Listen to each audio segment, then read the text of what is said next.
चैतन्यदेवं श्रीराधा कृष्णपादान् सगणललिता श्रीविशाखान्वितां च हे कृष्ण करुणा सिन्धो दीनबन्धो जगत्पते गोपेश गोपिकान्त राधाकान्त नमस्तुते तप्त काञ्चन गौरांगी श्रीराधे वृंदावनेश्वरी वृषभानुसुते देवी प्रणमामि हरिप्रिये वाञ्छाकल्पतरुभ्यश्च कृपा सिन्धुभ्य एव च पतितानां पावनेभ्यो वैष्णवेभ्यो नमो नमः नमो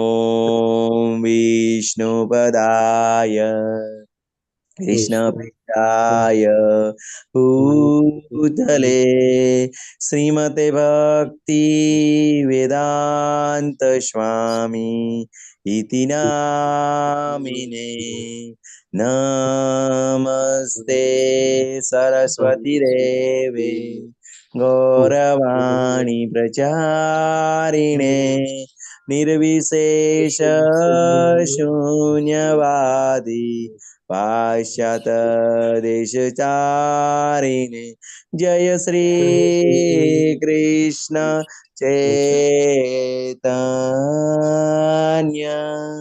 प्रभु नित्यानंद श्री अद्वैत गदाधर श्रीवासादि गौर भक्तवृंद हरे कृष्णा हरे कृष्णा कृष्णा कृष्णा हरे हरे हरे राम हरे राम राम हरे हरे अनंत कोटि वैष्णव वृंद की जय, शिला प्रभुपाद की जय, श्री भगवत गीता की जय, श्री श्री राधे गोविंद की जय, श्री गुरुदेव की जय। हरे कृष्णा सर्व भक्तों ने। हरे हरे कृष्ण कृष्ण कहते हैं प्रभु जी, धन्यवाद कहते हैं प्रभु जी। हरे कृष्ण प्रभु जी। सर्वे ने। शिला प्रभुपाद की जय, श्री राधा गोविंद प्रणाम। हरे कृष्ण रेखा माता जी। हरे कृष्ण शोभना माता जी। हरे कृष्ण प्रभु जी, दंडवत प्रणाम। प्रणाम माता जी। हरे कृष्ण नैना माता जी। हरे कृष्ण अर्चना माता जी।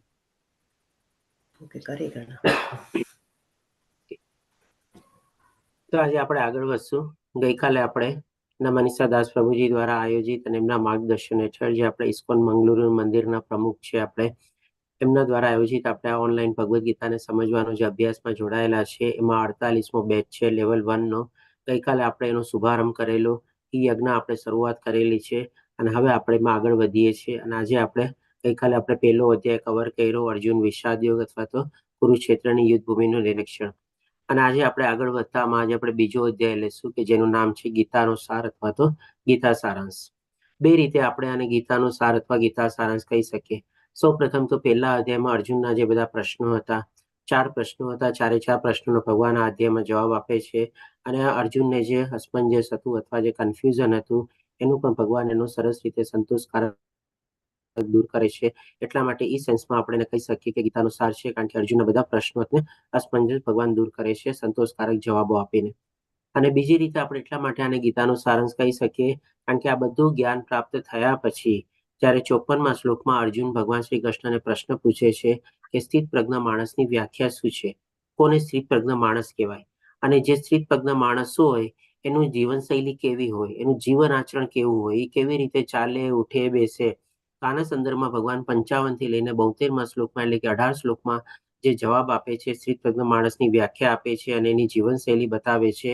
તેના સંદર્ભમાં આપણે કહી શકીએ કે ભગવાન ખાલી ટચ એન્ડ ગો કરીને જે 3જા અધ્યાયથી લઈને 18મા અધ્યાય સુધી જે ભગવાન જ્ઞાન આપવાના છે એને ટૂંકમાં અર્જુનને સમજાવી દે છે સ્થિત પ્રજ્ઞ માણસની વ્યાખ્યા અને એના જીવનશૈલીના સંદર્ભમાં. તો એ રીતે પણ આપણે આને ગીતાનો સારાંશ કહી શકીએ. તો હવે આપણે આગળ વધતા જોઈએ.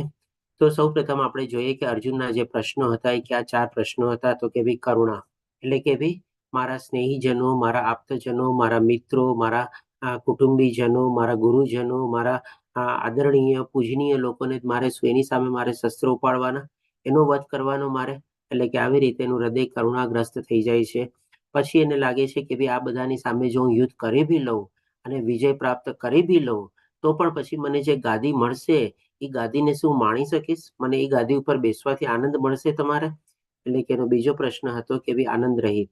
અને ત્રીજું એ હતું કે ભાઈ પાપ વૃત્તિથી પોતે પીડાય છે, એટલે કે પોતાની જાતે ગિલ્ટી ફીલ કરે છે કે ભાઈ જેના ખોળામાં હું રમ્યો છું એનું આજે વધ કરીશું. જેણે મને શિક્ષા આપી એ જ મારા ગુરુજનોની સામે શસ્ત્રો ઉપાડીશ. મારા બધા જે અત્યારે પ્રિયજનો આપ્તજનો છે એ લોકોને મારીને હું જો રક્ત રંજિત એવી ગાદી ઉપર બેસીશ તો એ પણ એક પાપવૃત્તિ છે. પછી કૌટુંબિક પરંપરાઓ વિશે વિચારે છે, એટલે કે ખાલી પોતાના પૂરતું સીમિત નહીં વિચારીને સાથે સમાજનું વિચારે છે અને એનાથી પણ આગળ એના પૂર્વજો જે ઓલરેડી મૃત્યુ પામેલા છે એના વિશે પણ વિચારે છે કે ભાઈ એ લોકોનું પિંડદાન કોણ કરશે. એટલે કે આવી રીતે અર્જુનની 4 સમસ્યા હતી. અને પછી 6થા શ્લોકમાં એટલે કે આ અધ્યાયના 6થા શ્લોકમાં અર્જુન કહે છે કે ભાઈ હવે હું યુદ્ધ નહીં લડું અને આ યુદ્ધ લડીને એમાં જીતવું કે હારવું એ પણ મને ખબર નથી. એટલે કે આવી રીતે પોતે કન્ફ્યુઝન હોય છે. તો હવે આના સંદર્ભમાં ભગવાન બધાનો જવાબ એક એક કરીને આપે છે. સૌ પ્રથમ આપણે બીજા શ્લોકમાં જોઈએ. આ અધ્યાયના પહેલો શ્લોક છે સંજય બોલે છે આવી રીતે અર્જુન શોકગ્રસ્ત અથવા લાગણીગ્રસ્ત થઈને પછી રથમાં છેલ્લે પાટલે બેસી જાય છે અને પોતાના હાથમાંથી ગાંડી મૂકીને પોતે કહે છે કે ભાઈ હું યુદ્ધ નહીં કરું. ત્યાર પછી હવે ભગવાન બોલે છે, એટલે કે ભગવાન ઉવાચ. તો ભગવાન શું કહે છે? ભગવાન કહે છે કે હે અર્જુન, તારા મનમાં આવી મલિનતા ક્યાંથી આવી? તો અર્જુનના મનમાં જે બધી ભાવનાઓ જાગેલી હતી, કરુણા, આનંદ નથી, પાપ, કૌટુંબિક પરંપરાઓ, એને ભગવાન અહીંયા મલિનતા તરીકે વર્ણવે છે. પછી આગળ કહે છે કે જીવનનું મૂલ્ય જાણનાર મનુષ્ય માટે તે લેશ માત્ર યોગ્ય નથી. એટલે કે ભગવાન હવે જે જ્ઞાન દેવા જઈ રહ્યા છે એની પૂર્વ ભૂમિકા બાંધે છે. એટલે કે અહીંયા આપણને ભગવાન બતાવે છે કે આપણને આજે મનુષ્ય જીવન મળેલું છે એનું મૂલ્ય શું છે, એનું કેવી રીતે આપણે મૂલ્ય આંકી શકીએ. તેના સંદર્ભમાં ભગવાન આવી રીતે ભૂમિકા બાંધીને કહે છે કે જે લોકોને આ જીવન મનુષ્ય જીવનનું મૂલ્ય ખબર છે એ આવી રીતે શોક કરતા નથી, જે પ્રમાણે અર્જુન ત્યારે શોક કરી રહ્યો હતો અથવા તો લાગણીગ્રસ્ત અને કરુણાગ્રસ્ત થઈ ગયો હતો. એના સંદર્ભમાં પછી ભગવાન આગળ બતાવે છે કે તેનાથી ઉચ્ચતર લોકની નહીં પરંતુ અપયશની પ્રાપ્તિ થાય છે. એટલે કે અર્જુન જે ક્ષત્રિય તરીકે યુદ્ધ ભૂમિ ઉપર હતો અને પોતાનો સ્વધર્મ ભૂલી ગયો હતો, એની બદલે આવી રીતે કરુણા અને લાગણીગ્રસ્ત થઈને જે ભગવાન સમક્ષ બધા પ્રશ્નો મૂકે છે અથવા તો આર્ગ્યુમેન્ટ કરે છે, લોજિકલી પોતે પ્રસ્તુત કરે છે બધું, તો ભગવાન એને કહે છે કે એના દ્વારા આપણને કે ઉચ્ચતર લોકની પ્રાપ્ત થતી નથી પણ આપણને અપયશની પ્રાપ્તિ થાય છે અથવા તો આપણી બદનામી થાય છે. હવે આ બધું જાણવા છતાં પણ આમાં સૌથી વધારે ઇમ્પોર્ટન્ટ આપણે એ છે જે વેદ વ્યાસ મુનિએ આપણે ભગવદ્ ગીતા આપણે ગણેશ ભગવાન દ્વારા લખાવેલી હતી. તો એ સૌથી પહેલા જ્યારે ભગવાન બોલવાનું શરૂ કરે છે ત્યારે ભગવાન ઉવાચ શબ્દ વાપરે છે, એટલે કે ભગવાન બોલ્યા. અહીંયા વેદ વ્યાસ મુનિ એમ કેમ નથી બોલતા કહેતા કે ભાઈ કૃષ્ણ બોલ્યા અથવા તો વાસુદેવ બોલ્યા, એવી રીતે એમ નથી કહેતા, પણ ભગવાન શબ્દ વાપરે છે.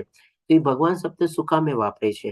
તો એના સંદર્ભમાં આપણે જોઈએ કે ભગવાન શ્રી કૃષ્ણ સંદર્ભમાં અર્જુન વેદ વ્યાસ મુનિ જ્યારે ભગવાન શબ્દ વાપરે છે તો આપણે ભગવાનને 3 રીતે આપણે અનુભૂતિ કરી શકીએ આપણા જીવનમાં, આ મનુષ્ય જીવનમાં. સૌ પ્રથમ તો શું છે, ભગવાનને આપણે 3 પાસામાં સમજી શકીએ. પહેલો પાસો છે એટલે કે બ્રહ્મ એટલે કે નિરાકાર અથવા નિર્ગુણ રૂપમાં. ઘણા લોકો શું છે, ભગવાનને ઉર્જા, શક્તિ અથવા પ્રકાશના રૂપમાં સમજવાની કોશિશ કરે છે અને એવી રીતે કઠોર સાધના અથવા અષ્ટાંગ યોગમાં પ્રવૃત્ત થાય છે અને ભગવાનની જે બ્રહ્મ જ્યોતિ જે છે એને જે અંત સમજે છે અને એમાં પોતે વિલીન થવાનો પોતાનો ઉદ્દેશ્ય સમજે છે. એટલે આ થયું ભગવાનનું એક પેલું નિરાકાર અથવા નિર્ગુણ સ્વરૂપ, જેને આપણે શક્તિ અથવા ઉર્જાના રૂપમાં આપણે જાણી શકીએ. અને બીજું ભગવાનની અનુભૂતિ આપણે કરી શકીએ કે બી પરમાત્મા રૂપમાં. આપણા બધાના હૃદયમાં પરમાત્મા રહેલા છે. એ ભગવાન પોતે આપણને પોતાના શબ્દો દ્વારા આપણને આગલા બધા અધ્યાયોમાં કહેશે કે દરેકે દરેક જીવના હૃદયમાં હું પરમાત્મા તરીકે સ્થિત છું. તો આ જે છે, જે લોકો જ્ઞાન યોગી હોય છે આવી રીતે બધું શાસ્ત્રોને બધાનું જ્ઞાન પ્રાપ્ત કરીને એવી સાધનામાં પ્રવૃત્ત થાય છે કે પોતાની અંદર જ રહેલા પરમાત્માને પોતે એને ખોજે છે અથવા તો એને ગોતવાની અથવા તો એને પ્રાપ્ત કરવાની કોશિશ કરે છે. એટલે કે આ હઠ યોગી અથવા અષ્ટાંગ યોગી લોકો આ બ્રહ્મ એટલે કે ભગવાનની નિરાકાર પાસામાં પ્રત્યે આકર્ષિત થાય છે અને જે જ્ઞાન યોગી હોય છે ભગવાનને આવી રીતે પોતાની અંદર રહેલા પરમાત્માને ખોજવાની અથવા પ્રાપ્ત કરવાની કોશિશ કરે છે. અને ભગવાનનું એક ત્રીજું સ્વરૂપ છે કે જેની દ્વારા આપણે અનુભૂતિ કરી શકીએ એ બહુ સરસ મજાનું ભગવાનનું દ્વિભુજા રૂપ અથવા તો શરીરધારી રૂપ છે. એટલે કે આપણા જેવું શરીર છે ભગવાનનું, અને એ શરીર દ્વારા ભગવાનને આપણે ભક્તિ કરી શકીએ છીએ, એની પૂજા કરી શકીએ છીએ, એની અર્ચના કરી શકીએ છીએ. તો આ રીતે 3 પ્રકારે આપણે 3 પાસા છે આપણે ભગવાનને આપણે સમજી શકીએ, જાણી શકીએ અને એના વિશે આપણે જ્ઞાન પ્રાપ્ત કરી શકીએ. અને એકમાત્ર પાસું આ એવું છે કે ભગવાનનું જે શરીરધારી રૂપ છે એ પાસામાં જ આપણે ભગવાનની સરસ રીતે આપણે ભગવાનની ભક્તિ કરી શકીએ. એટલે કે સાકાર રૂપમાં આપણે ભગવાનને પ્રાપ્ત કરવાની કોશિશ કરીએ તો આપણા માટે બહુ સહજ થઈ જાય. કારણ કે આ કલયુગમાં આપણને અષ્ટાંગ યોગ કયો કે હઠ યોગ કયો કે એવો જ્ઞાન યોગ કયો, આ બધી પ્રાપ્ત કરીને આપણને પ્રાપ્ત કરવું બહુ મુશ્કેલ છે. આપણે તો આ કલયુગમાં આપણે ભગવાનની ભક્તિ કરીને ભગવાનને પ્રાપ્ત કરવા માટે આપણે પ્રયાસો કરવા જોઈએ. તો આ રીતે આપણે સમજ્યા કે ભાઈ ભગવાન શબ્દ જે વેદ વ્યાસ મુનિ વાપરે છે તો એ ભગવાનને આપણે કેવી રીતે અનુભૂતિ કરી શકીએ. ગઈકાલે આપણે જ્યારે પહેલો અધ્યાય લીધો ત્યારે આપણે જોયું હતું કે ભગવદ્ ગીતામાંથી આપણે 5 મહત્વના વિષયો સમજશું. કયા 5 મહત્વના વિષયો કોણ કહેશે?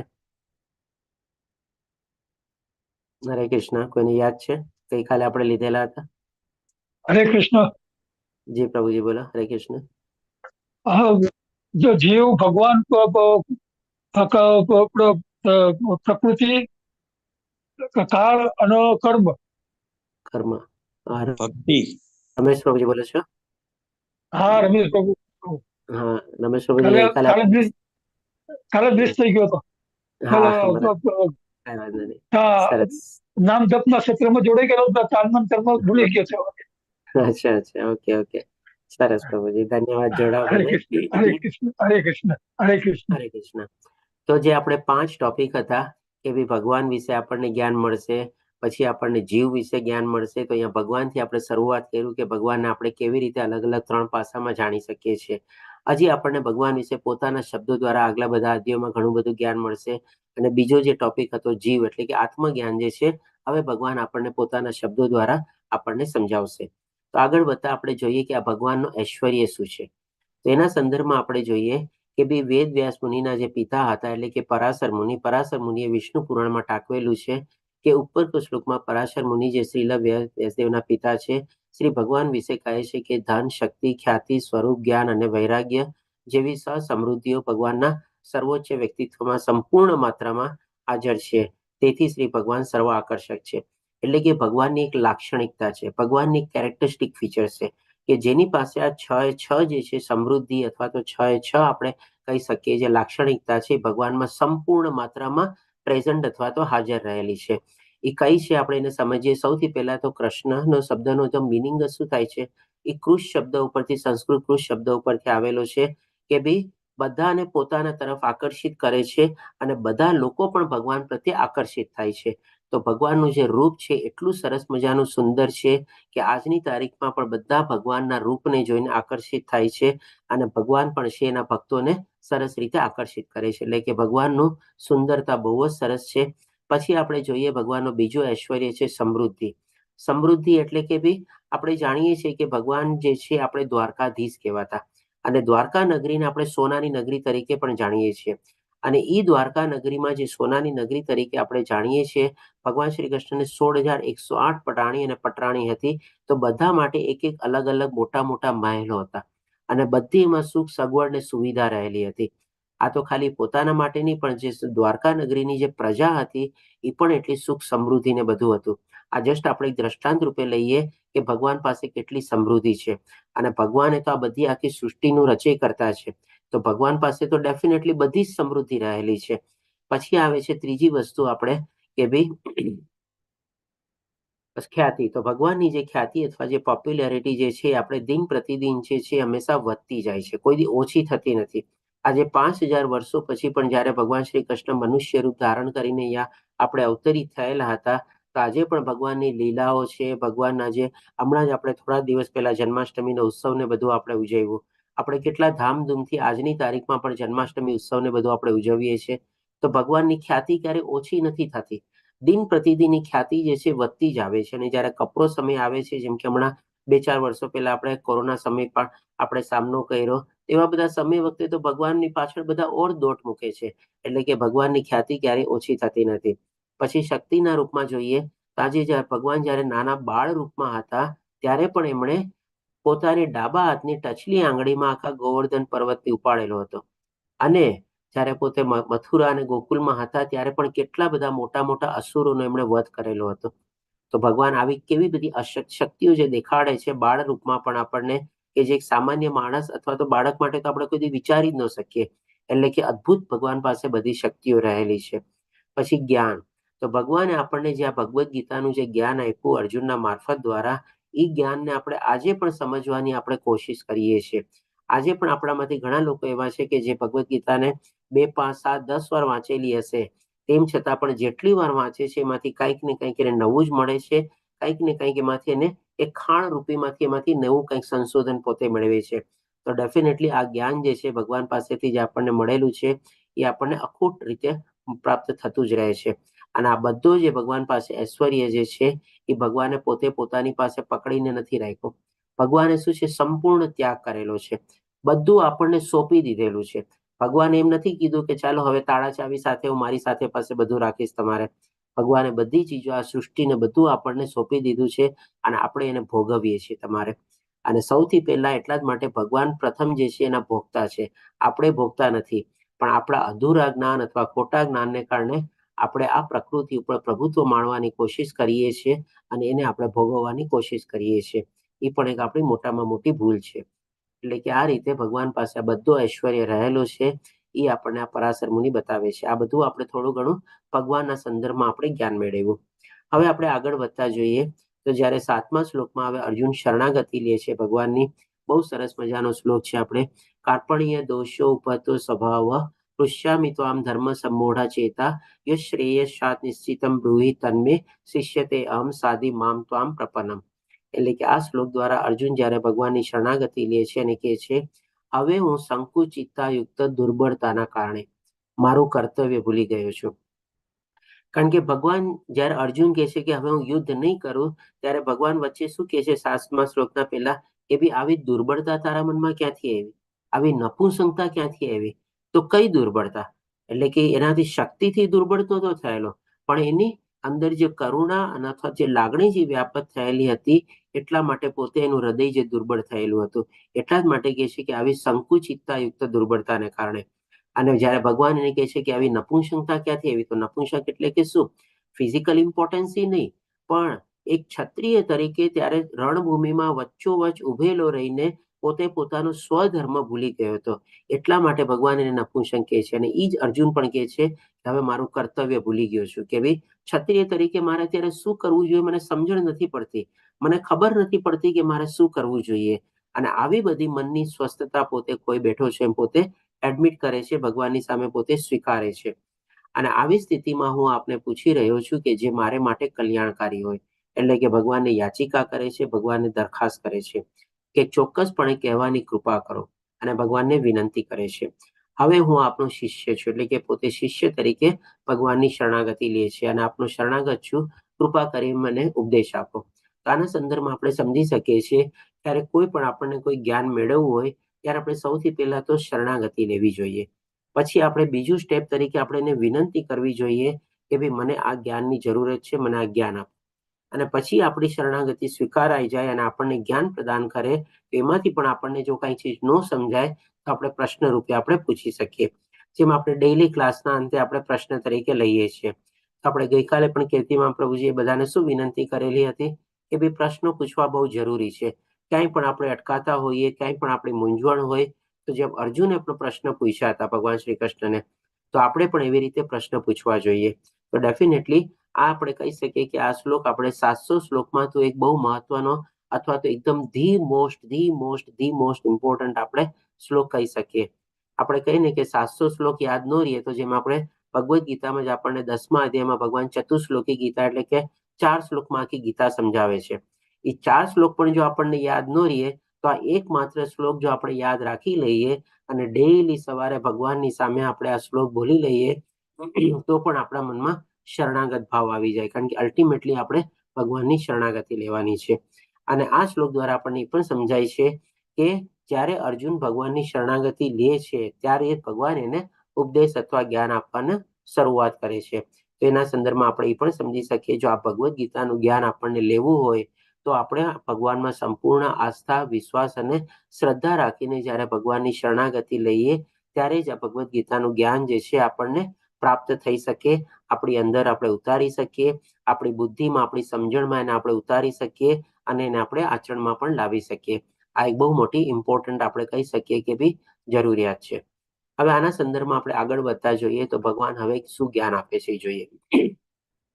તો ભગવાન 11મા શ્લોકમાં કહે છે, પૂર્ણ પુરુષોત્તમ પરમેશ્વર બોલ્યા, તું વિદ્વતા ભરી વાતો કરે છે. ડેફિનેટલી જો અર્જુને જે બધી વાતો કરી, ખોટી વાતો તો નહોતી ને પેલા અધ્યાયમાં. એના જ બધા કાકા, બાપા, મામા, સસરા, ભાઈઓ, પુત્રો, ગુરુજનો એ જ બધા સામે ઉભા હતા. એની સામે જેને શસ્ત્રો ઉપાડવાના હતા. બીજી વાત એની બરાબર હતી કે ભાઈ આ જ બધા લોકોને, મારા કુટુંબીજનોને જો હું મારીને ગાદી ઉપર બેસીશ તો મને કઈ આનંદ મળશે? ન જ મળે. એના ગુરુની જો હત્યા કરે તો બ્રહ્મ હત્યાનું પણ એને પાપ લાગે તમારે. અને કૌટુંબિક પરંપરાનો પણ જેનો પ્રશ્ન, કાલ્પનિક પ્રશ્ન જે રજૂઆત કર્યો હતો એ પણ આમ તો ખોટો નહોતો. એટલે આમ જોવા જઈએ તો અર્જુને જે બધી વાતો કરી લાગે તો આપણને વિદ્વતા ભરીને. તો ભગવાન પણ અહીંયા એ જ કહે છે કે તું વિદ્વતા ભરી વાતો કરે છે, પરંતુ જેનો શોક કરવા જેવો નથી તેના માટે તું શોક કરી રહ્યો છે. તો અર્જુન શેના માટે શોક કરી રહ્યો હતો? કે ભાઈ આ જે બધા મારી સામે ઉભેલા છે, યુદ્ધ થશે અને હું બધાને હણી નાખીશ, બધા માર્યા જશે, એટલે કે એ જે લોકોના જે શરીર જે છે મૃત્યુ પામશે, એના પ્રતિ શોક કરી રહ્યો હતો તમારે. તો ભગવાન એને કહે છે કે ભાઈ એ શોક કરવા માટે લાયક નથી. કેવી સરસ રીતે ભગવાનની આપણે લાક્ષણિકતા આપણે કહી શકીએ કે એક તરફ ભગવાન અર્જુનને વિદ્વાન તરીકે પણ બતાવે છે અને બીજી બાજુ ભગવાન એને મૂર્ખ તરીકે પણ બતાવે છે. કેવી રીતે? કે ભાઈ પરંતુ શોક કરવા જેવો નથી. કે ભાઈ આટલું બધું તું જે શોક કરી રહ્યો છો એ બધું એટલો શોક કરવાની જરૂર નથી તારે. એટલા માટે કહે છે કે જેવો વિદ્વાન હોય છે તેવો જીવિત કે મૃત માટે શોક કરતા નથી. એટલે કે ઇનડાયરેક્ટલી ભગવાને અર્જુનને ત્યારે કીધું કે તારી બધી વાતો જે છે ખાલી દેખાવ પૂરતી વિદ્વતા પરથી ભરેલી છે, પણ હકીકતમાં એ બધી વિદ્વાન લોકો આવી વાતો કરે નહીં અને આટલો બધો શોક કરે નહીં. કારણ કે એ જે શરીર જે છે એ તો એક દિવસ નાશ પામવાનું જ છે. એટલા માટે કહે છે કે જીવિત કે મૃત માટે શોક કરતા નથી. અહીંયા પણ આપણે કહી શકીએ કે ભગવાન હવે જે આત્મજ્ઞાન દેવાના છે એના સંદર્ભમાં એક ભૂમિકા બાંધે છે આપણે, અથવા તો એક ઇન્ટ્રોડક્શન બાંધે છે આપણે. હવે પછી ભગવાન આગળ બતાવે છે 12મા શ્લોકમાં કહે છે કે એવું ક્યારેય ન હતું કે જ્યારે હું ન રહ્યો હોઉં કે તું ન રહ્યો હોઉં, અથવા તો આ બધા રાજાઓ ન રહ્યા હોય. અને એવું પણ નથી કે પછી ભવિષ્યમાં આપણે બધા નહીં હોઈએ. અર્જુનને તો એ જ હતું ને કે આજે હું ભીષ્મ પિતામહ મરી જશે, ગુરુ દ્રોણાચાર્ય મરી જશે, તો પછી એ લોકો બધા વયા જશે અને દેખાશે નહીં.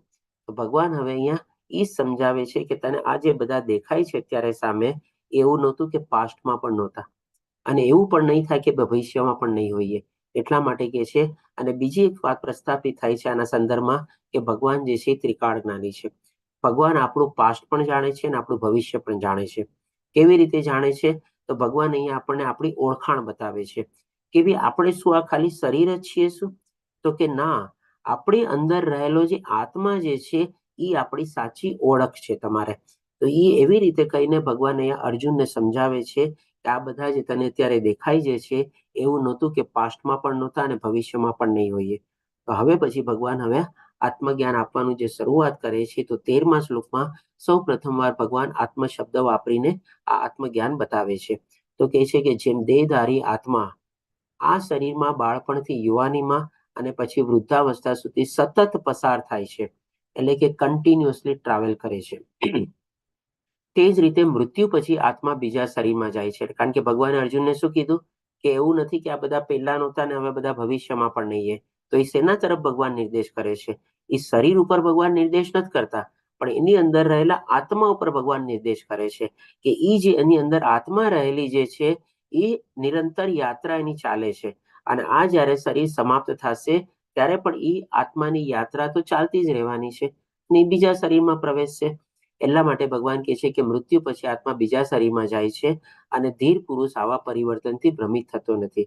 કારણ કે ભગવાને શું કીધું કે જે લોકો વિદ્વાન હોય છે એ આવી રીતે જીવિત અને મૃત પ્રત્યે શોક કરતા નથી. એટલે કે જીવિત અને મૃત શેની અવસ્થા થાય? તો કે ભાઈ શરીરની થાય, નહીં કે આત્માની. તો અહીંયા આ શ્લોકને સમજવા માટે આપણે એક દાખલો લઈએ. જેમ કે માની લો આપણી અત્યારે ઉંમર XYZ ઉંમરની હોય, 50-55 વર્ષની છે. હવે આપણો એક નાનકડો 1, 2, 5, 6 બધા એક વર્ષના ફોટા હોય, માની લો 50-55 આપણા ફોટા છે. તો આપણે શું કહીએ, આ બધા ફોટાને આપણે કહીએ ને કે આ મારો ફોટો છે, આ મારો ફોટો છે. પહેલા વર્ષનો જે આપણો નાનો બાળકના શિશુના રૂપમાં ફોટો હોય, આપણે શું કહીએ, આ મારો ફોટો છે. 10મા વર્ષનો ફોટો હોય, આપણે પણ કહીએ આ મારો ફોટો છે. 25મા વર્ષનો ફોટો હોય, આપણે કહીએ કે મારો ફોટો છે. 40મા વર્ષનો ફોટો બી કહીએ મારો ફોટો છે. એવી જ રીતે ત્યારે 50 વર્ષનો ફોટો લઈએ તો પણ આપણે શું કહીએ, મારો ફોટો છે. હવે એ જ ફોટા માની લો તમે 1 વર્ષનો આપણો ફોટો લઈને અને 50 વર્ષનો એક ફોટો, એટલે ખાલી 2 ફોટા લઈને તમે કોઈ XYZ માણસ પાસે જાઓ અને એને પૂછો તમે કે ભાઈ તમને આ 2 ફોટામાં શું દેખાય છે? એ તમને માણસ કહેશે કે આ એક જ વ્યક્તિનો ફોટો છે? નહીં કે નહીં તમને. એને શું લાગે ભાઈ આ તો બહુ નાના શિશુનો ફોટો છે, આ તો થોડોક આધેડ માણસનો ફોટો છે, આમાં કઈ સિમિલારિટી તો લાગતી નથી. પણ હવે તમે વચ્ચે 25 અને 35 વર્ષનો ફોટો મૂકી દો એને, તો એ શું કે, હા આ 2 ફોટામાં આ યંગ ફોટો છે અને આ માણસનો બુઢો ફોટો લાગે છે, આ 2 સિમિલર લાગે છે. પણ એ વાળા પહેલા વર્ષને જે ઓળખી નહીં શકે તમારે, તો ડેફિનેટલી એવું જ છે ને. તો આપણે જે કહીએ છીએ પહેલા વર્ષની ફોટો લઈને 50 વર્ષના ફોટા સુધી જે આપણો પોતાનો ફોટો છે, આપણે શું કહીએ છીએ, આ મારો છે, આ મારો છે, આ મારો છે, બધા કહીએ છીએ મારા. તો આજે આપણી અંદરથી આજે મારો શબ્દ આવે છે, ક્યાંથી આવે છે? કોણ બોલે છે આ મારો છે? આપણી અંદર રહેલો જે આત્મા છે ને, ઈ કે છે આ મારો ફોટો છે. તો અહીંયા આપણે આપણી ઓળખાણ મળે છે કે ભાઈ આપણે આ શરીર નથી. શરીર તો આપણે નાના શિશુનું પણ હતું અને આવી રીતે 50 વર્ષનું પણ શિશુનું છે. પણ એની અંદર રહેલો જે આત્મા જે છે ને, એ નિરંતર ટ્રાવેલ કરે છે અને બધી અવસ્થામાં પોતે રહેલો છે. જેમ ભગવાન અહીંયા કહે છે ને, આ દેહધારી આત્મા આ શરીરમાં બાળપણથી યુવાનીમાં અને પછી વૃદ્ધાવસ્થામાં સતત પસાર થાય છે. એટલે કે કન્ટિન્યુઅસલી આપણી અંદર રહેલો જે આત્મા જે છે એ એકનો એક જ રહે છે. આત્મા પરિવર્તન નથી થતો, આપણું શરીર પરિવર્તન થાય છે. સાયન્સના હિસાબે લઈએ તો શું છે, આપણી અંદર જે બધા કોષો હોય, આપણે કહીએ ને કે 7 વર્ષે બધા કોષો મૃત્યુ પામે છે અને નવા કોષો જન્મે છે, અથવા તો સેલ. તો એ રીતે સાયન્સમાં જઈએ તો દર 7 વર્ષે તો આપણું શરીર મૃત્યુ પામ્યું ને. આપણે અત્યારે 50 વર્ષથી 55 વર્ષની ઉંમર હોય તો લગભગ 7 થી 8 વાર આપણું તો આખું શરીર ચેન્જ થઈ ગયું તમારે. આખું શરીર મૃત્યુ પામીને નવું શરીર થઈ ગયું તમારે. તો ડેફિનેટલી પણ એની અંદર રહેલો આત્મા જે છે એ તો એકનો એક જ આત્મા છે ને. અને એ જ આત્મા તો કે છે કે આ મારું શરીર છે, આ મારો ફોટો છે, આ મારો ફોટો છે તમારે. એટલા માટે ભગવાન કહે છે સતત પસાર થાય છે. અને પછી જ્યારે આપણે મૃત્યુ પામીએ છીએ, એટલે કે આ શરીર જ્યારે મૃત્યુ પામે છે, ત્યારે ભગવાન કહે છે કે આ જે આત્મા જે છે એ બીજા શરીરમાં પ્રવેશી જાય છે. એટલા માટે ભગવાને પહેલા કીધું કે ભાઈ એવું નથી કે આ બધા રાજાઓ તને પહેલા નહોતા અને ભવિષ્યમાં નહીં હશે. એની અંદર રહેલો આત્મા જે છે એ અલગ અલગ શરીરમાં પસાર થતો જાય છે. એટલા માટે ધીર પુરુષ આવા પરિવર્તનથી ભ્રમિત થતો નથી. આ એક શ્લોક દ્વારા જ આપણે ઘણું બધું આત્મજ્ઞાન મેળવી શકીએ છીએ ને આજ આપણે કહી શકીએ કે ભાઈ આત્મજ્ઞાન મેળવવાનો પાયાનો શ્લોક છે કે ભાઈ આપણે પોતે સમજી શકીએ કે ભાઈ આપણા શરીરની પણ આપણે આત્મા છે. કારણ કે આગળના પછી બધા શ્લોકોમાં ભગવાન આપણને આત્માના અલગ અલગ આપણને લાક્ષણિકતા અથવા કેરેક્ટરિસ્ટિક ફીચર્સ આપણને બતાવશે. હવે પછી ભગવાન આપણને કહે છે, તો 14મા શ્લોકમાં કહે છે, તો હવે જે ભગવાને ઓલરેડી કહી દીધું કે ભાઈ જે આ જીવિત અને મૃત પ્રત્યે શોક કરતા નથી, તો જે આપણને જે શોક થાય છે એના પ્રત્યે શું? એ પણ ભગવાન આપણને સમજાવે છે કે હે કુંતી પુત્ર, સુખ તથા દુઃખનું ક્ષણિક આવવું અને કાળાંતરે તેમનું અદ્રશ્ય થવું શિયાળા તથા ઉનાળાના ઋતુઓના આવવા તથા જવા સમાન છે. એ ભરતવંશીય તેઓ ઇન્દ્રિયાનુભૂતિમાંથી જન્મે છે અને મનુષ્ય તેમને અસ્વસ્થ થયા વિના અવશ્ય સહન કરતા શીખવું જોઈએ.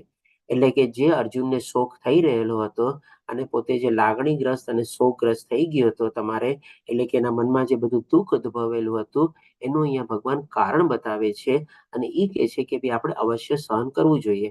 કારણ કે કોઈ પણ વ્યક્તિ જ્યારે મૃત્યુ પામે, આપણા સગાવાલા હોય, નજીકના હોય કે દૂરના હોય, થોડું ઘણું આપણને ઇન્સ્ટન્ટ આપણને દુઃખ થાય.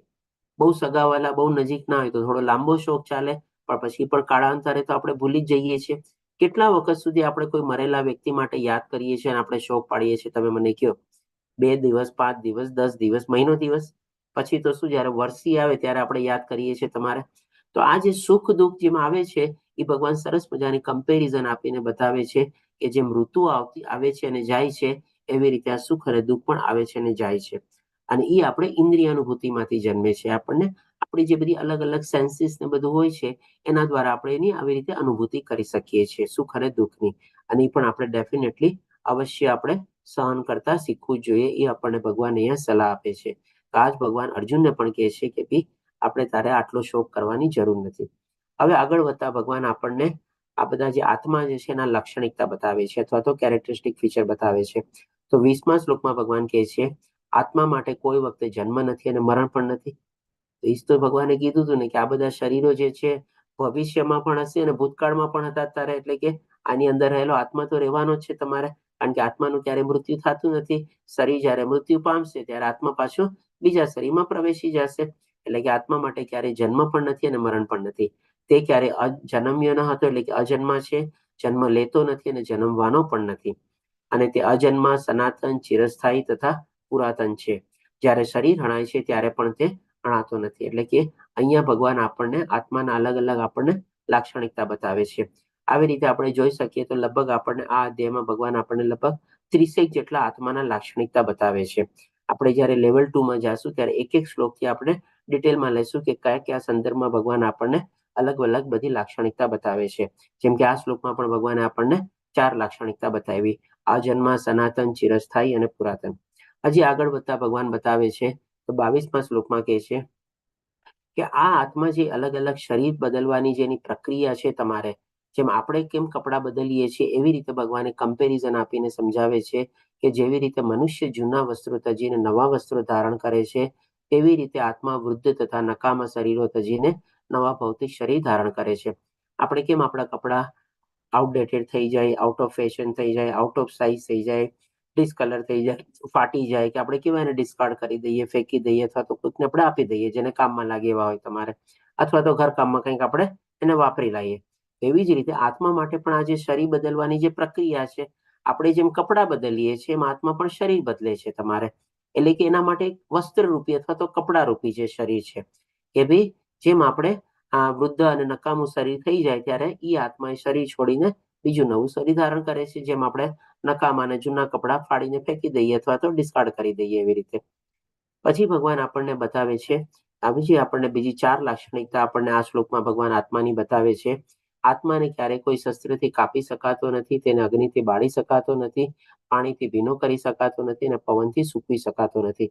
આ ભગવાન શું કામે અર્જુનને બતાવે છે?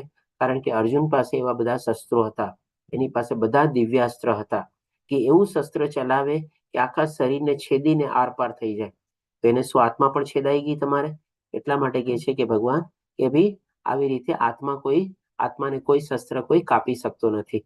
અને અર્જુન પાસે એવા શસ્ત્ર બી હતા કે ભાઈ અગ્નિ અસ્ત્ર ચલાવે, બળીને હવામાં આખું ભસ્મભૂત થઈ જાય તમારે. તો આત્મા પણ શું ભસ્મીભૂત થઈ ગયો?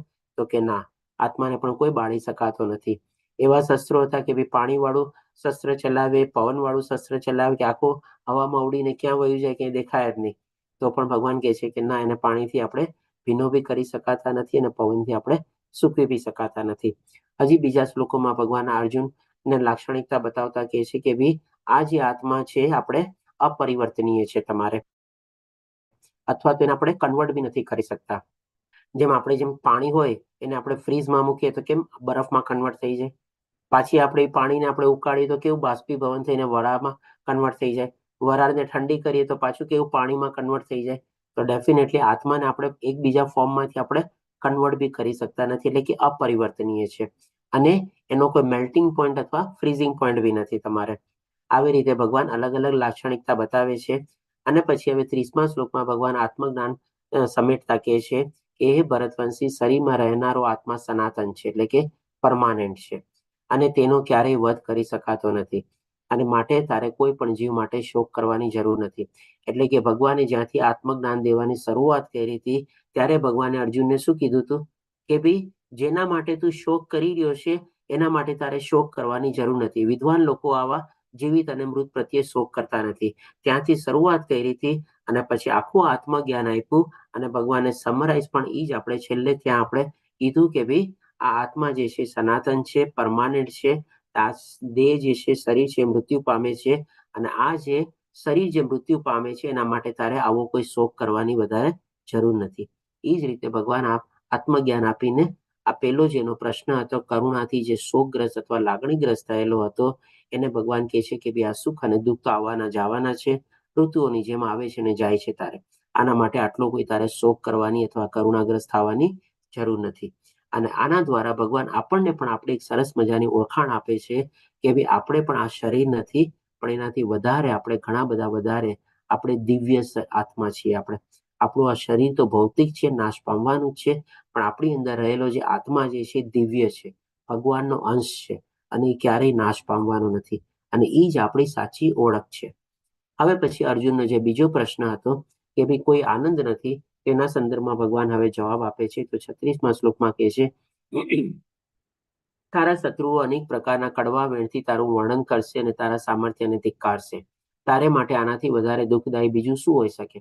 હવે એક ક્ષત્રિય તરીકે જ્યારે કુરુક્ષેત્રની યુદ્ધ ભૂમિની વચ્ચોવચ ઉભેલો છે, અને એ વખતે જો એના મનમાં આવા બધા વિચારો આવે અને યુદ્ધ ન લડવાનો નિર્ણય કરે, તો એની સામે જે બધા યોદ્ધાઓ છે એ લોકો શું વિચારે?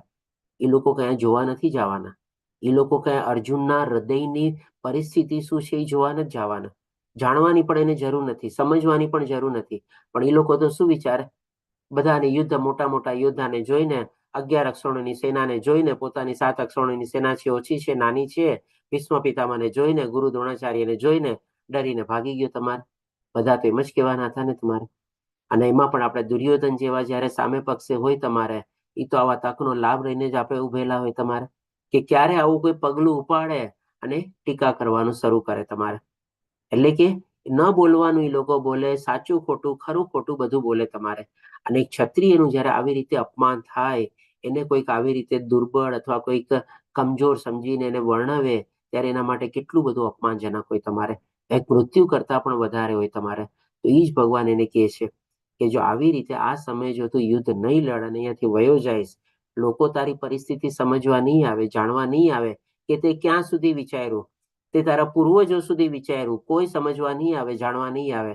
અને એ ટાઈમમાં તો એવું હોય કે ભાઈ જેનો સિક્કો ચાલુ હોય એ જ પોતાનું આર્ગ્યુમેન્ટ અથવા જે પોતાની જે લોજિક હોય એ પોતે પ્રસ્તુત કરીને બીજા લોકોની સામે પ્રસ્થાપિત કરે કે ભાઈ અર્જુન તો ડરપોક હતો, કાયર હતો, એના ગુરુને જોઈને ડરી ગયો તમારે, 11 અક્ષરોની સેનાને જોઈને ડરી ગયો તમારે. એટલે કે આવા બધા જો વેણ અને વચન વાપરે, તો આના કરતા વધારે દુઃખદાયી તારા માટે શું હોઈ શકે? આવી રીતે ભગવાન એને પહેલા સમજાવે છે. હજી આગળ સમજાવતા આના સંદર્ભમાં કહે છે, તો પછી ભગવાન 37મા શ્લોકમાં કહે છે, હે કુંતી પુત્ર, જો તું યુદ્ધમાં હણાઈ જઈશ તો સ્વર્ગ પ્રાપ્ત કરીશ. શું કામે ભગવાન આવી રીતે કહે છે? કારણ કે એ ટાઈમમાં એક ક્ષત્રિય માટે જ્યારે યુદ્ધ ભૂમિમાં સામે છાતીએ લડતા લડતા જ્યારે જો મૃત્યુ પામે, એટલે કે પોતાનો સ્વધર્મ નિભાવતા જો મૃત્યુ પામે, તો એના માટે સ્વર્ગની સીડી એ લોકોને પ્રાપ્ત થતી તમારે. એટલે કે સ્વર્ગમાં એ લોકો જાતા તમારે. એ પ્રમાણે આપણા બધા શાસ્ત્રમાં વર્ણવેલું છે. એ જ પ્રમાણે ભગવાન એ અર્જુનને કહે છે કે જો તું યુદ્ધ લડતા લડતા હણાઈ જઈશ તો તને સ્વર્ગની પ્રાપ્તિ થશે, અથવા જો તું જીતીશ તો પૃથ્વીના સામ્રાજ્યનું સુખ ભોગવીશ. ખાલી હસ્તિનાપુરનું નહીં, ભગવાન એને પૃથ્વીનું સામ્રાજ્ય કહે છે. શું કામે પૃથ્વીનું સામ્રાજ્ય કહે છે? કારણ કે ગઈકાલે આપણે શું ડિસ્કસ કર્યું? એ જે 18 અક્ષરોની સેના હતી, એમાં આખા બધા દુનિયાના બધા રાજાઓ સામેલ થઈ ગયા હતા તમારે. બધા લોકો એકબીજાના પક્ષ પરથી યુદ્ધ લડતા હતા અને બધી સેનાને બધું આવી ગયું હતું. તો હવે એ બધા જો રાજાઓ મૃત્યુ પામે, તો એ બધાના રાજાનું રાજ્ય જાય ક્યાં તમારે? જે જીતે એના પાસે જ આવી જાય ને તમારે. એટલે કે જો પાંડવ અત્યારે જીતી જાય તો ખાલી હસ્તિનાપુરની ગાદી ન મળે, પણ એ જે બધા રાજાઓ જે હતા બધા હણાઈ જાય, એ બધાના રાજાનું પણ રાજ્ય એને મળી જાય. એટલે કે ઇનડાયરેક્ટલી આખી પૃથ્વીનું સામ્રાજ્ય એને મળી જાય તમારે. એટલા માટે ભગવાન એને કહે છે કે ભાઈ પૃથ્વીના સામ્રાજ્યનું સુખ તું ભોગવીશ. એટલે કે દ્રઢ નિશ્ચયપૂર્વક ઉભો થા અને યુદ્ધ કર. એટલે કે આ કહીને ભગવાન હવે અર્જુનને શું બતાવે છે? પેલા તો બતાવી દીધું કે ભાઈ જો આવી રીતે તું યુદ્ધ નહીં લડ તો તારા માટે મૃત્યુ કરતા પણ ખરાબ અવસ્થા થવાની છે. પણ હવે જો તું યુદ્ધ લડીશ તો પણ તો તારા હાથમાં તો લાડવા જ છે તમારે. એટલે કે ભાઈ જો તું હણાઈ જઈશ તો પણ તને સ્વર્ગની પ્રાપ્તિ થશે, અને જો જીતીશ તો તને પૃથ્વીનું સામ્રાજ્ય મળશે. એટલે કે તારા તો બંને હાથમાં લાડવા છે. તો પછી તું શું કામ એમ કહેશ કે ભાઈ મને આનંદ નથી તમારે? આનાથી મોટો તને આનંદ કયો જોવે છે વળી? કારણ કે ત્યારે ભૌતિક રીતે અર્જુન જોતો હતો ને કે ભાઈ હું ગાદી ઉપર બેસીને કેવી રીતે મને હું ભોગવી શકીશ કે એનો આનંદ મળીશ. તો ભગવાન એને ઈ સેન્સમાં અહીંયા સમજાવે છે કે તારા તો બંને હાથમાં લાડવા છે, એટલા માટે ઉભો થા અને યુદ્ધ કર, કામ કર તારું બસ. હવે પછી ભગવાન એને ત્રીજા પ્રશ્નનો પણ જવાબ આપે છે. હવે ત્રીજો પ્રશ્ન એનો શું હતો? પાપવૃત્તિ હતી. એટલે કે સૌથી પહેલા આપણે જોઈએ તો પહેલા પ્રશ્નના જવાબદાર રૂપે ભગવાન એને આપણી ઓળખ આપી, એટલે કે આપણે શરીર નથી આત્માએ સમજાવ્યું. બીજા પ્રશ્નના સંદર્ભમાં ભગવાન એને સ્વધર્મ વિશે બતાવ્યું કે ભાઈ ક્ષત્રિય તરીકે તારે સ્વધર્મ તો તારે નિભાવવો જ પડશે. હવે ત્રીજા પ્રશ્નના જવાબમાં એટલે કે પાપના સંદર્ભમાં ભગવાન એને નિષ્કામ કર્મ વિશે બતાવે છે, એટલે કે સ્વધર્મથી અથવા તો સ્વકર્મથી એક પગથી ઉપર આપણે કહી શકીએ. અને એ સાચી ભાવના છે. આપણે નિષ્કામ ભાવે આપણે કર્મ કરવું જોઈએ. એ ભગવાન હવે જેની પાપ પ્રવૃત્તિથી જે અર્જુન પીડાતો હતો એના સંદર્ભમાં જવાબ આપતા કહે છે 40મા શ્લોકમાં કે આ બુદ્ધિ યોગમાં પ્રયાસ કરવામાં કોઈ હાનિ નથી. તો આ કયો બુદ્ધિ યોગ? એટલે કે ભાઈ ભગવાને સૂચવેલું કર્મ, પોતાનું નિયત કર્તવ્ય કર્મ અથવા તો પોતાનું સ્વધર્મ નિભાવવામાં, એટલે કે એ માર્ગ ઉપર જો આપણે ચાલીએ તમારે, એમાં કોઈ જાતનો કોઈ ઘટાડો નથી તમારે. અને આ માર્ગ પર કરેલી થોડી સી પ્રગતિ પણ વ્યક્તિનું મહાન ભયમાંથી રક્ષણ કરી શકે છે. આપણને સૌથી મોટો ભય શું હોય છે? આપણને સૌથી મોટો ભય મૃત્યુનો હોય છે કે ભાઈ મૃત્યુ પછી શું થશે, મારું આગલી ગતિ કેવી રીતે થશે, તમારે ક્યાં મને જન્મ પ્રાપ્ત થશે, મારા કર્મો કેવા હશે, શું હશે, કેવું બધું આપણે ઘણું બધું વિચારીએ છીએ. જ્યારે આપણને આધ્યાત્મિક જ્ઞાનમાં થોડું ઘણું આપણે સમજણ પડે ત્યારે. જેને આ જ્ઞાન નથી તો વિચારતા જ નથી, એને તો ખબર જ નથી કે આગલો જન્મ થવાનો છે કે નહીં. એ તો પુનર્જન્મને માનતા જ નથી તમારે. એટલે કે આજે સૌથી મોટો જે ભય જે છે આપણે મૃત્યુ પછી આપણી શું ગતિ થશે એના સંદર્ભમાં એને ભગવાન બતાવે છે કે જો તું તારો સ્વધર્મ નિભાવીશ, નિયત કર્તવ્ય કર્મ કરીશ અથવા તો ભગવાને સૂચવેલું માર્ગ ઉપર જો તું ચાલીશ, તેમાં તને કોઈ નુકસાન નથી, કોઈ જાતને કોઈ ઘટાડો પણ નથી તમારે. તો આના સંદર્ભમાં જે મેં આ ફોટા આપેલા છે આપણે એના દ્વારા દાખલા દ્વારા આપણે લઈએ. સૌ પ્રથમ આપણે પહેલા અહીંયા હનુમાનજીનો દાખલો લઈએ. જ્યારે ભગવાન રામ એને આજ્ઞા આપે છે કે તમે જાઓ સીતા મૈયાની ખોજ કરો, ત્યારે ભગવાને સૂચવેલા માર્ગ ઉપર હનુમાનજી આગળ વધે છે અને એ લંકા પહોંચે છે. અને લંકામાં જઈને સીતા મૈયાની એને ખબર, એટલે કે ભાઈ ભાળ ગોતે છે કે ભાઈ ક્યાં સીતા મૈયાને રાખવા મને આવેલા છે. અને ત્યારબાદ એને શું એવી રીતે ઉશ્કેરિત કરવામાં આવે છે કે એની પૂંછડીમાં આગ લગાવવામાં આવે છે. ત્યારે હનુમાનજી શું છે, એનો જે ક્રોધ જે છે એ ભગવાન માટે વાપરે છે. ત્યારે શું કરે છે, આખી લંકાને આગ લગાડી દે છે તમારે. તો આના માટે કોઈને પાપ લાગે? તો કે ન લાગે તમારે. એને તો ભગવાને સૂચવેલા કર્મ કર્યા તમારે. એને કઈ સામે ચાલી તો પોતાની પૂંછડીમાં આગ નથી લગાડી, એને ઉશ્કેરવામાં આવી અને આવી રીતે એને પોતાનો ક્રોધ જે છે એને ભગવાન માટે વાપર્યો તમારે. બીજું એક્ઝામ્પલ અહીંયા આપણે લઈએ, એ જ આપણે વિભીષણ જે હતા તમારે, જે રાવણના નાના ભાઈ હતા તમારે. વિભીષણ પણ ઘણું સમજાવે છે રાવણને કે તમારે આવી રીતે સીતા મૈયાને નો રાખવા જોઈએ અને તમારે એને છોડી દેવા જોઈએ અને રામ ભગવાનને સુપ્રત કરી દેવા જોઈએ. રાવણ માનતો નથી તમારે. અને એક સમય એવો આવે છે કે જ્યારે એને દેશ નિકાલ કરવામાં આવે છે, એટલે કે અપમાનિત કરીને વિભીષણને રાવણ પોતાના દેશમાંથી નિકાલ કરીને કાઢી મૂકે છે. ત્યારે વિભીષણ કોની શરણાગતિ લે છે? તો કે ભાઈ રામ ભગવાનની શરણાગતિ લે છે. અને રામ ભગવાનની શરણાગતિ જ્યારે આવે છે ત્યારે રામ ભગવાન પણ એની શરણાગત સ્વીકારે છે, કારણ કે એ ત્યારે શું છે, વિભીષણ જે છે એ નીતિના માર્ગ ઉપર હતા, પોતાના સ્વધર્મ અથવા તો કહી શકીએ કે કલ્યાણકારી માર્ગ ઉપર ચાલતા હતા. એણે સીતા મૈયાનું સારું જ વિચાર્યું હતું અને રાવણને પણ સારું જ માર્ગદર્શન આપતા હતા તમારે. પણ રાવણ બધું માનતો નહોતો. એટલે કે જ્યારે પોતાના સ્વધર્મ નીતિના કર્મ ઉપર અથવા તો ભગવાને સૂચવેલા માર્ગ ઉપર જ્યારે આપણે ચાલીએ ત્યારે આપણને કોઈ નુકસાન નથી થતું. અને એ જ રીતે આપણે જાણીએ છીએ કે ભાઈ રામ જ્યારે આ યુદ્ધ જીતી જાય છે ત્યારે વિભીષણને જ લંકાનું રાજ્ય સોંપે છે અને અનેક વર્ષો સુધી આપણે વિભીષણ રાજ કરે છે. અને વિભીષણ એક આપણા ચિરંજીવમાંથી પણ એક આપણે છે. તો કેવી રીતે એની સદગતિ થઈ તમારે. અને હનુમાનજીને પણ આપણે જાણીએ છીએ ભગવાનના જો સૌથી મોટા પરમ ભક્ત હોય તો એ હનુમાનજી છે. આપણે એની પણ એક ચિરંજીવી છે તમારે. તો આ રીતે ભગવાન કહે છે કે ભાઈ આમાં થોડી સી પ્રગતિ પણ કરેલી આપણને માન ભયમાંથી આપણને રક્ષણ કરે છે. અને આમાં કોઈ જાતનો કોઈ ઘટાડો આપણે થતો નથી. એટલે ક્યારે? જ્યારે આપણે સ્વધર્મ આપણા નિયત કર્તવ્ય કર્મ ઉપર ચાલીએ, નિષ્કામ ભાવે કર્મ કરીએ અથવા તો ભગવાને સૂચવેલા માર્ગ ઉપર આપણે ચાલીએ, નીતિના માર્ગ ઉપર ચાલીએ, ત્યારે આપણને કોઈ જાતનું નુકસાન થતું નથી અને કોઈ જાતનો ભય બી આપણને રહેતો નથી. એટલે કે ભગવાન અર્જુનને કહે છે કે ભાઈ આમાં કોઈ જાતની પાપવૃત્તિ રહેલી નથી. હવે આપણે એને પ્રેક્ટિકલ એક્ઝામ્પલ તરીકે લઈએ.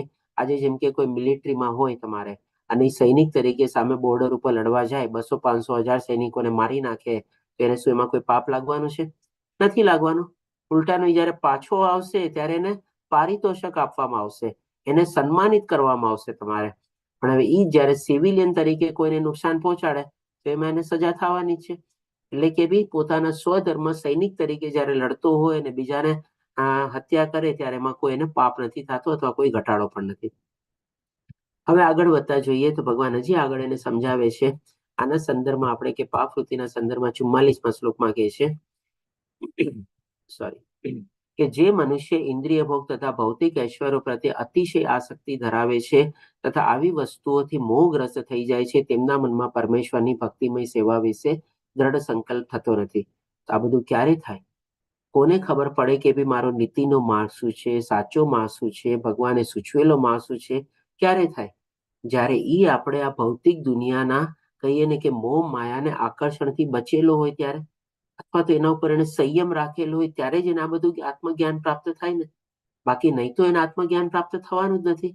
એ જ ભગવાન અહીંયા બતાવે છે કે જે મનુષ્ય આવી રીતે ઇન્દ્રિય ભોગ અને ભૌતિક ઐશ્વર્ય પ્રત્યે આસક્ત હોય છે એને તો આ બધું કઈ સમજવાનું જ નથી. એ તો મોહગ્રસ્ત થયેલો છે, એમાં ભોગવવામાં જ પોતે પડેલો છે. એને તો ખબર જ નહીં પડે કે ભાઈ મારે શું કરવું જોઈએ, શું ન કરવું જોઈએ, કેવી રીતે મારી બુદ્ધિ વાપરવી જોઈએ, કઈ જગ્યાએ મારે બુદ્ધિનો આપણે વેવ કરવો જોઈએ અથવા બચાવવી જોઈએ. આ બધું કોઈ જાતનું જ્ઞાન એને તો પ્રાપ્ત થવાનું જ નથી તમારે. તો આવી જ રીતે એ મોહગ્રસ્ત થઈને આ જ્ઞાનમાં પડતો જ નથી. એટલા માટે એ વધારે એમાં આસક્ત થાય છે ને એ ભોગવવામાં પોતે આગળ વધે છે. હવે પછી ભગવાન આપણને 46મા શ્લોકમાં એટલે કે એનો જે ચોથો પ્રશ્ન હતો, જે કૌટુંબિક પરંપરા હતો, એના સંદર્ભમાં આપણને બહુ સરસ રીતે જવાબ આપીને બતાવે છે. એક સરસ મજાનો આપણને કમ્પેરિઝન આપીને બતાવે છે, સરખામણી કરીને બતાવે છે નાના કુવાની અને મોટા કુવાની સાથે. તો 46મા શ્લોકમાં ભગવાન કહે છે કે જે હેતુ એક નાના કુવાથી સરે છે તે બધા હેતુઓ વિશાળ જળાશયથી તરત જ પરિપૂર્ણ થઈ જાય છે. આપણે તે પ્રમાણે વેદોમાં રહેલા ઉદ્દેશને જાણનાર માટે વેદોના સર્વ આશયો સિદ્ધ થઈ જાય છે. કારણ કે અર્જુનની જે કૌટુંબિક પરંપરાનો જે પ્રશ્ન હતો એ કાલ્પનિક પ્રશ્ન હતો. એ શું વિચારતો હતો કે ભાઈ અણવાંછિત પ્રજામાં વૃદ્ધિ થશે, સ્ત્રીનું સ્ત્રીત્વ ગુમાવશે તમારે, તો પછી આપણા પૂર્વજોનું પિંડદાન કોણ કરશે, પિંડદાન નહીં કરે તો એ લોકોની સદગતિ કેવી રીતે થશે. આ બધી એક કૌટુંબિક પરંપરાના સંદર્ભમાં એની કાલ્પનિક પ્રશ્ન હતો. તો એકચ્યુઅલી આમ જોવા જઈએ તો આજે બધી કૌટુંબિક પરંપરાઓ હોય છે આપણી, કેટલો વખત ચાલે છે. આપણે પોતે પણ જો આપણે જોઈએ આપણા જીવનકાળ દરમિયાન જ આપણા ઘણી બધી કૌટુંબિક પરંપરા એવી હશે કે થોડી ઘણી આપણે માનતા હશું, થોડી ઘણી હવે નહીં માનતા હશું, થોડી ઘણીમાં આપણે ચેન્જીસ લાવ્યા હશું, થોડા ઘણા આપણે ડિસ્કાર્ડ કરી દીધા હશે, અને થોડી ઘણી પાછી આપણે પણ પોતે કંઈક નવી પરંપરાઓ શરૂ કરી હશે તમારે. તો આ બધી જે કૌટુંબિક પરંપરાઓને બધું જે છે એ ક્ષણિકભર છે તમારે. અને એ શું છે, એક ફોલો સિસ્ટમ પ્રમાણે હોય છે. આજે જેમ પોતાના બાપ દાદા જે બધા કરતા હોય એ પ્રમાણે બધા ચલાવતા હોય. કાંઈક એમાં પ્રોબ્લેમ કે કંઈક ડિફિકલ્ટી આવે અથવા તો out of trend, out of ઓલું થઈ જાય એટલે એને ડિસ્કાર્ડ કરી દે, પાછી પોતાની કંઈક નવી કરે તમારે. તો એ જ ભગવાન બતાવે છે કે જે વેદોમાં રહેલા ઉદ્દેશને જાણનાર, અલ્ટિમેટલી આપણા વેદો તો મેઇન છે, અને વેદોમાં જે મેઇન ઉદ્દેશ શું છે કે બી ભગવાનને જાણવા અને ભગવાને સૂચવેલા માર્ગ ઉપર આપણે આગળ વધવું. નહીં કે ભાઈ આપણે આ બધી કૌટુંબિક પરંપરાઓની પાછળ આપણે પડ્યું રહેવું તમારે. એટલે કે બધા વેદોનો જે આશય જાણી જાય છે અને વેદાનો સારાંશ જાણી જાય છે એ આ બધી કૌટુંબિક પરંપરાઓ પ્રત્યે બહુ ચિંતા નથી કરતા તમારે. અને એ જ ભગવાન કમ્પેરિઝન આપીને કહે છે કે નાના નાના કુવાથી જે સરે છે તે વિશાળ જળાશયથી બધા પરિપૂર્ણ થઈ જાય છે. આજે એક વિશાળ જળાશયમાંથી માની લ્યો બધા નાના નાના કુવામાં પાણી જતું હોય તમારે, તો જે બધા આવી રીતે વેદોનો ઉદ્દેશ જાણી લે એ આવી રીતે બધા એ જ પરંપરા ચલાવે તમારે. એટલે કે આ જે કૌટુંબિક પરંપરા પ્રત્યે તો જે કાલ્પનિક પ્રશ્ન ઉભો જે કરસ તમારે એ એટલો રિયાલિસ્ટિક અથવા પ્રેક્ટિકલ નથી તારે. એના માટે તારે ચિંતા કરવાની જરૂર નથી. તું તારો દાખલો પ્રસ્થાપિત કર. આજે જેમ કે તું ક્ષત્રિય તરીકે એવો દાખલો પ્રસ્થાપિત કરીશ કે ભાઈ તું યુદ્ધ ભૂમિમાંથી વયો ગયો તો લોકો તો એ પરંપરાને ફોલો કરશે ને. તો પછી તું જે પરંપરાની ચિંતા કરસ એ તો બધા ભૂલી જ જશે. બધા શું કહેશે, અર્જુન સામે પણ એવી પરિસ્થિતિ આવી હતી પણ અર્જુન તો યુદ્ધ ભૂમિ છોડીને વયા ગયા હતા, ચાલો હું પણ એ કરું તમારે. તો તારે અત્યારે એવો દાખલો પ્રસ્થાપિત કરવાનો છે કે ભાઈ આવનારી પેઢી એને ફોલો કરે. આજે તારે અત્યારે યુદ્ધ લડવાનું છે, તારે તારો કર્તવ્ય કર્મ નિભાવવાનો છે, તારે તારો સ્વધર્મ નિભાવવાનો છે, અને એવી રીતે આવનારી પ્રજા માટે તારે દાખલો પ્રસ્થાપિત કરવાનો છે. તો એ રીતે કુટુંબ પરંપરાઓ બધી ચાલશે. તો આ રીતે ભગવાન એના કુટુંબિક પરંપરાનો જેનો કાલ્પનિક પ્રશ્ન હતો એનો જવાબ આવી રીતે આપે છે. હવે પછી આપણે જોઈએ આગળ વધતા તો એક સરસ મજાનો 47મા શ્લોકમાં આપણે ભગવાન એને નિષ્કામ કર્મ વિશે ઓર વિસ્તૃત રૂપે સમજાવે છે કે તને તારું નિયત કર્તવ્ય કર્મ કરવાનો અધિકાર છે, પરંતુ કર્મના ફળો પર અધિકાર નથી. એટલે કે અહીંયા ભગવાન અર્જુનને શું સૂચિત કરે છે કે ભાઈ તને તારા ગાંડી ઉપર અધિકાર છે, તને તારી બાણ ચલાવવાની વિદ્યા ઉપર અધિકાર છે, બાણ ચલાવવા ઉપર અધિકાર છે, પણ હવે એ બાણ પછી છૂટ્યા પછી એનું શું ફળ પ્રાપ્ત થશે એના ઉપર તારો કોઈ અધિકાર નથી. એટલા માટે એને આગળ કહે છે કે તું પોતાની જાતને કદાપી પોતાના કર્મના ફળોનું કારણ માનીશ નહીં. હવે આને સમજવા માટે આપણે એક દાખલો લઈએ. માની લો આજે કોઈ માણસ છે, આપણે 5મા 10 તલ્લાની અગાસી ઉપરથી પડી ગયો તમારે, અને એ પડી ગયો પછી આપણે મૃત્યુ પામ્યો તમારે. હવે એ જે પડી ગયો છે, આપણે એક પરિસ્થિતિ આ વિચારી, તો એ જરૂરી છે કે ભાઈ એ જયારે કૂદતો હશે ત્યારે જીવતો હશે ને નીચે પટકાણો પછી એના માથું ફાટી ગયું, લોહી નીકળ્યું અને મરી ગયો, કે પછી જયારે પડ્યો હશે ત્યારે જ એને હાર્ટ ફેલ થઈ ગયું હશે ને નીચે એની ડેડ બોડી પડી હશે? અથવા તો બીજી પરિસ્થિતિ આપણે વિચારીએ કે ચાલો ઉપરથી પડ્યો, માથું ફાટ્યું, લોહી નીકળ્યું, તરત પાછી કોઈક એમ્બ્યુલન્સ બોલાવી દે અને હોસ્પિટલમાં લઈ બી ગયા અને બચી બી ગયો તમારે. કેટલી બધી પોસિબિલિટી થઈ શકે છે ને. એક ઉપરથી પડવાની ક્રિયા હતી અને પછી એનું જે ફળ જે આવવાનું છે એના ઉપર તો કઈ કંટ્રોલ નથી ને એનો તમારે. તો અહીંયા પણ ભગવાન અર્જુનને ઈ જ તો કહે છે કે તને તારા કદાપી પોતાના કર્મના ફળનું કારણ માનીશ નહીં, તને ખાલી તારા કર્તવ્ય કર્મ ઉપર અધિકાર છે. એટલે કે ભાઈ તું બાણ છોડ, એ બાણથી સામેવાળા માણસને લાગશે કે નહીં લાગે, લાગ્યું તો એનું મૃત્યુ થશે કે નહીં થશે, એ ઘાયલ થશે કે નહીં થશે, બાણ નહીં લાગીને છૂટી વયું ગયું તેમ છતાં ઓલો ખાલી બાણના ડરથી પોતે મૃત્યુ પામ્યો હશે, એવી બી તો પોસિબિલિટી થઈ શકે. આ બધી ચીજ ઉપર તારો તો કોઈ અધિકાર નથી ને. શું રિઝલ્ટ આવવાની હશે યુ ડોન્ટ નો તમારે. એટલા જ માટે કહે છે કે સ્વકર્મ ન કરવામાં પણ કદી આસક્ત થઈશ નહીં. એટલે કે તારે તારો સ્વકર્મ જે છે પૂરેપૂરી તારી તન મન બુદ્ધિથી તારે કરવાનું છે, પણ શું ફળ આવશે એના ઉપર પોતાની જાતને તું કારણ માનીશ નહીં કે મારા બાણથી મૃત્યુ પામ્યા અથવા મારા બાણથી મૃત્યુ ન પામ્યા, વોટ એવર ઇટ ઇઝ. તમારે ખાલી ભગવાન એને કહે છે કે તને તારા ગાંડી ઉપર અધિકાર છે, તારા વિદ્યા ઉપર અધિકાર છે અને બાણ ચલાવવા ઉપર તને અધિકાર છે. બસ આગળ જે ફળ આવવું હશે અલગ થશે. આ જ તો સાચું નિષ્કામ કર્મ છે ને. આપણે આપણું કર્મ કરીને છૂટી જવાનું છે. બસ ફળ ભગવાનના ઉપર સોંપી દેવાનું છે. ભગવાન જેવું ફળ આપવું હશે આપણને આપશે અને સારું જ આપશે આપણને. આ જ આપણે નિષ્કામ કર્મ રીતે આવી રીતે કરવું જોઈએ. હવે પછી અહીંયા ભગવાન એના જયારે બધા પ્રશ્નોના જવાબ આપી દીધા અને જે 5મો પ્રશ્ન હતો જે અસમંજસ હતો, એટલે કે ભાઈ યુદ્ધમાં જીતવું કે હારવું એ પણ મને ખબર નથી, તો એના સંદર્ભમાં ભગવાન એને કહે છે કે હે કુરુનંદન, જે મનુષ્ય આ માર્ગ પર છે, ફરીથી કહું છું, આ માર્ગ એટલે બુદ્ધિ યોગનો માર્ગ, એટલે કયો માર્ગ? સ્વધર્મનો માર્ગ, કર્તવ્ય કર્મનો માર્ગ, અથવા તો ભગવાને સૂચવેલો માર્ગ, અથવા તો નીતિનો માર્ગ આપણે. અને તેઓ ઉદ્દેશમાં દ્રઢ સંકલ્પ વાળા હોય છે. એટલે કે જેને ખબર પડી ગઈ છે કે ભાઈ મારો સ્વધર્મ શું છે, મારો કર્તવ્ય કર્મ શું છે, સારું કર્મ મારે શેમાં કરવાનું છે, એટલે એનો દ્રઢ સંકલ્પ હોય છે કે ના ભાઈ મારે આ કરવું જોઈએ, આ ના કરવું જોઈએ. એમાં એને કોઈ જાતનું કિંતુ પરંતુ પછી હોતા જ નથી તમારે. અને તેનું ધ્યેય પણ એક જ હોય છે. શું ધ્યેય હોય છે? કે ભાઈ મારે નિષ્કામ ભાવે મારું કર્મ કરવું છે. બસ જેવો દ્રઢ નિશ્ચય નથી તેમની બુદ્ધિ અનેક શાખાઓમાં વિવિધ થયેલી હોય છે.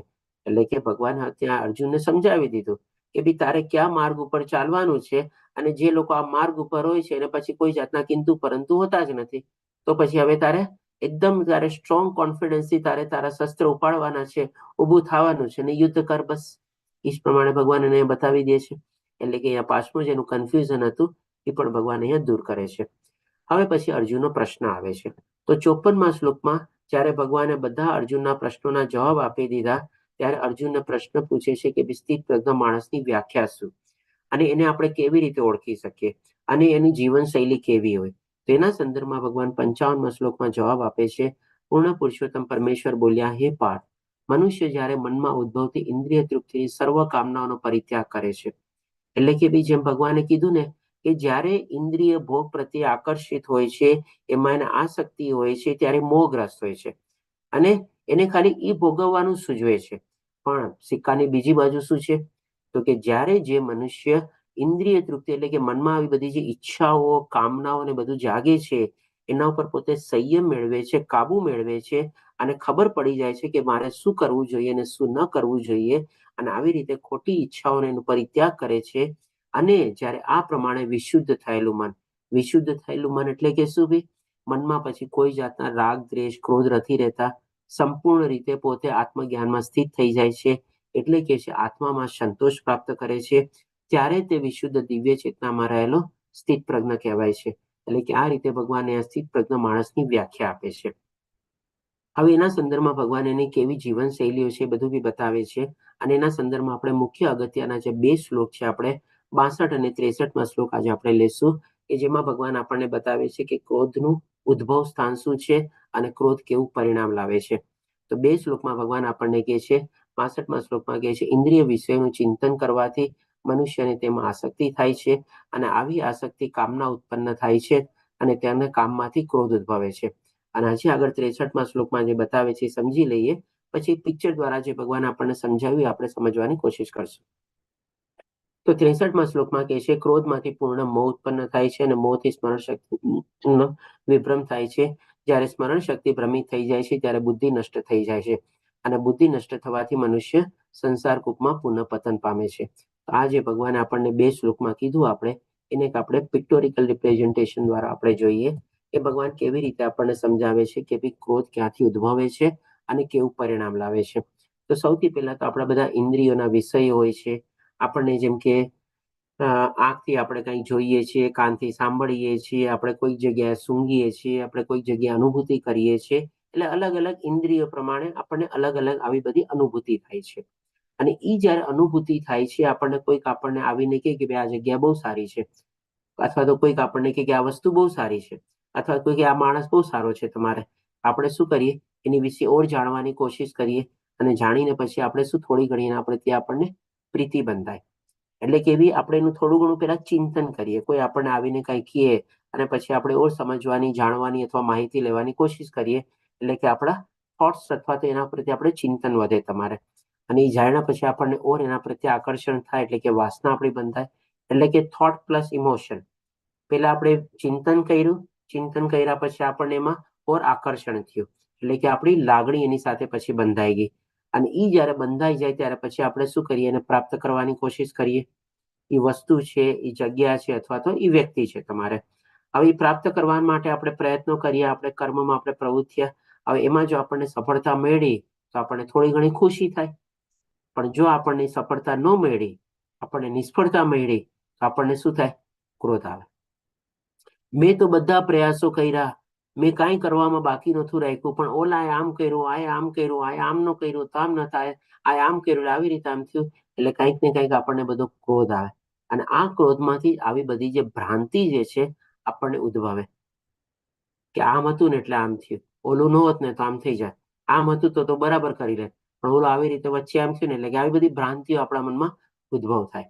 અને આ ભ્રાંતિમાંથી પછી આપણી જે યાદ શક્તિની અસ્વસ્થતા, એટલે કે ભાઈ આપણે આપણું જે મેન્ટલ બેલેન્સ છે ને આપણે ત્યારે ગુમાવી બેસીએ. આપણે શું છે ત્યારે ન વિચારવાનું વિચારીએ, ન બોલવાનું બોલીએ, ન કરવાનું કરીએ તમારે. એટલે કે આપણી પોતાની યાદ શક્તિ અને આપણી પોતાની બુદ્ધિ ઉપર આપણો કંટ્રોલ ન રહીએ ત્યારે. એ જ્યારે આપણે ક્યારે હોય, ત્યારે આપણે ક્રોધ અવસ્થામાં હોઈએ ત્યારે. અને આવી રીતે જ્યારે આપણી બુદ્ધિની હાનિ થાય ત્યારે આપણો વિનાશ સર્જાય છે. એટલા જ માટે કહેવાય છે કે ભાઈ વિનાશ કાળે વિપરીત બુદ્ધિ તમારે. તો આ ભગવાન આપણને 62 અને 63માં 2 શ્લોકમાં આપણી જે આખી સાયકોલોજીકલ જે પેટર્ન છે ને એ બહુ સરસ રીતે આપણને એ સમજાવે છે કે કેવી રીતે આપણે કોઈનું ચિંતન કરીને આપણે પ્રવૃત્ત થઈએ છીએ. સફળતા મળે તો પણ ક્ષણિકભરની સફળતા હોય છે, નિષ્ફળતા મળે તો આપણને કેવી રીતે એમાંથી ક્રોધ ઉદ્ભવે છે, અને ક્રોધ ઉદ્ભવ્યા પછી આપણે કેવી રીતે આપણા પોતાના ઉપરનો કાબુ આપણે સંપૂર્ણ રીતે ગુમાવી બેસીએ છીએ. અને એ ક્રોધ એક જાતનો કહે ને કે સળગતો કોલસો છે.